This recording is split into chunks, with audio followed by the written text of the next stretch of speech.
Hello and welcome to my new podcast, Air and Space Stories. Are you ready for an exciting news? Fasten your seatbelts and enjoy your flight. With me, Cinzia. This is episode 1, season 1. How better to start this new podcast in 2023 than talking about Elon Musk and, above all, that he owns and uses a private jet? Actually, a Gulfstream 650 ER to be more precise. The G650 is a large business jet produced by Gulfstream Aerospace.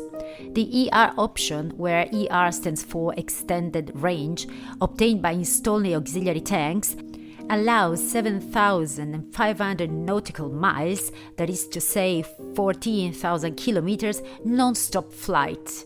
Actually, 500 nautical miles more than the basic version. In practice, from London, the only country you cannot reach is Australia.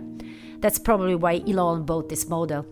Some other details: this aircraft can carry up to 18 passengers and boasts 6 beds. The price is $70.5 million, not economical certainly, if you think that an A319, the airliner that carries just over 150 passengers in the VIP version, only costs a third more. Elon Musk uses this aircraft for many displacements, mainly for traveling site to site to monitor all of his businesses. The headquarters of his companies are located in different states. SpaceX, for example, is located at Orchard, and Neuralink at Fremont, both based in California. Tesla and the Boring Company in Austin, and Bluffgate, both based in Texas. Starlink is in Redmond, Washington. A Tesla gigafactory in Sparks, Nevada. And a new gigafactory under construction is located in Germany. Obviously, Musk also travels to search for possible investors, partners, buyers, but also to meet heads and members of the government, etc. For example, Elon recently visited Italy at the invitation of Salvini with the aim of evaluating investments in that country, which is my country actually. Why I'm telling you about this right now? For 2 reasons mainly. First, because it involves one of the businessmen I follow and respect the most, but above all because it's related to the world of the aviation, the general one, my specific field at work.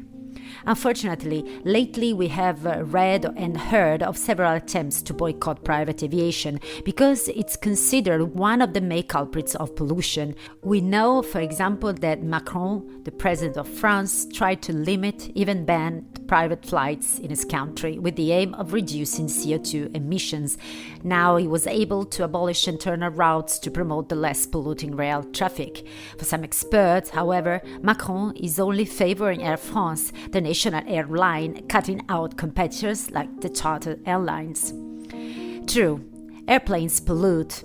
However, the commercial aviation, the airliners, that is to say the aircraft that every day fly on our skies, pollute the most. Certainly, if we relate the fuel burnt to the number of passengers, it's obvious that the business aviation is less sustainable, but the substance doesn't change.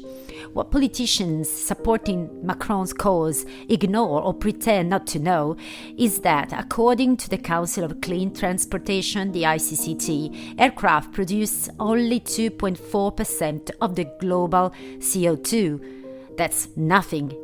Furthermore, ICAO has set a reduction of 1.5% of annual emissions. Therefore, even if all flights were eliminated, we would not solve the climate change problem. On the contrary, traffic will be increased elsewhere, for example, on the road. Let's get to the point. If we add private aviation, Elon Musk, and his authority and pollution, we have the main suspect for media pillory, and there he was.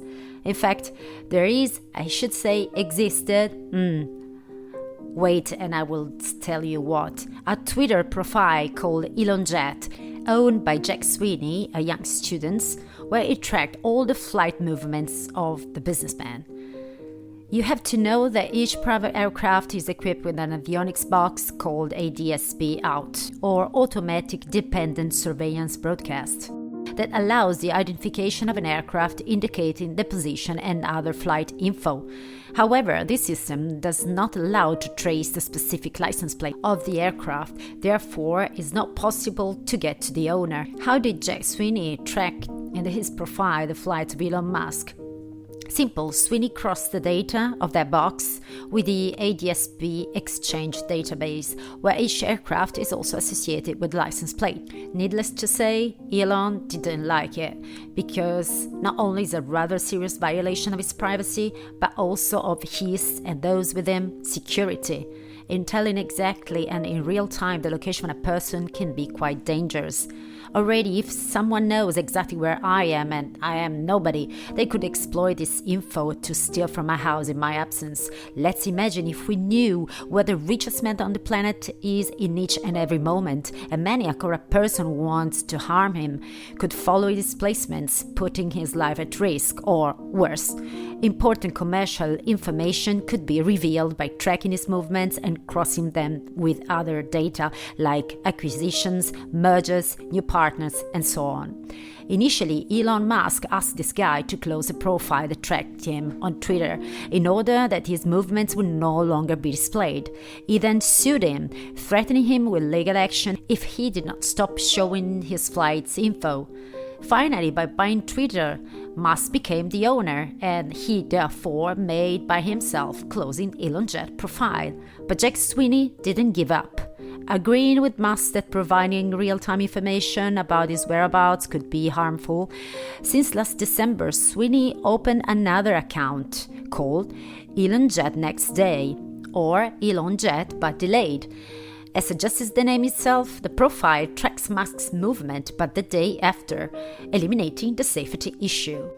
Actually, if you don't have a Twitter account, you can follow this profile both on Facebook or Instagram. Finally, Jack Sweeney is not mad only at Musk. In fact, he owns at least other 30 accounts where he follows and tracks the flights of Zuckerberg, Bezos, and even the ex-President Trump.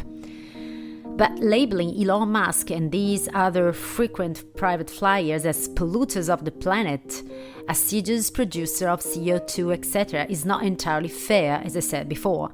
Unfortunately, for people like Musk and the other businessmen, also for heads of government and musicians, artists, sportsmen, VIPs, etc., it's not always possible to use commercial flights. Therefore, the private aviation remains now the only solution. It should be understood when private flights can be avoided or reduced.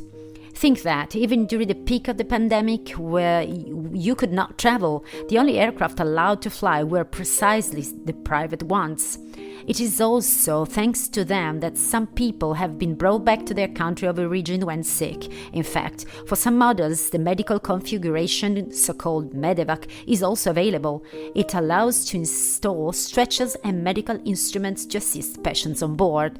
Again, thanks to COVID, if I might say so, we seem to have understood that some movements could be avoided thanks to digital tools like Zoom, Google Meet, WebEx, Skype, etc.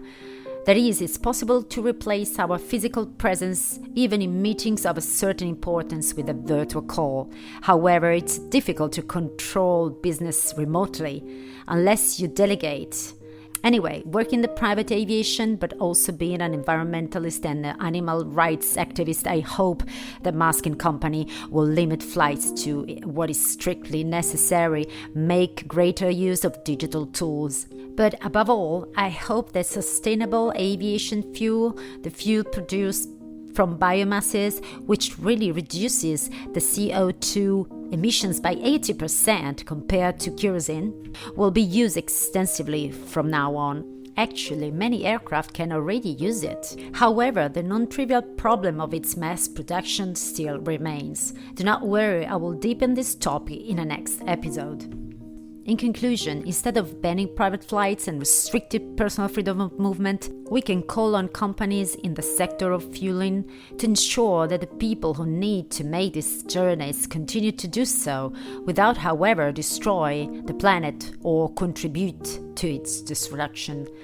I really hope that you liked this episode and that you will share it with those in this sector, but also with those who are not, because the stories you will hear on this channel, as you will see, although inspired by technology, are not just news, but touch also other issues and people. Thanks for flying with me. Hope you will do it again next week. Bye bye from Cinzia.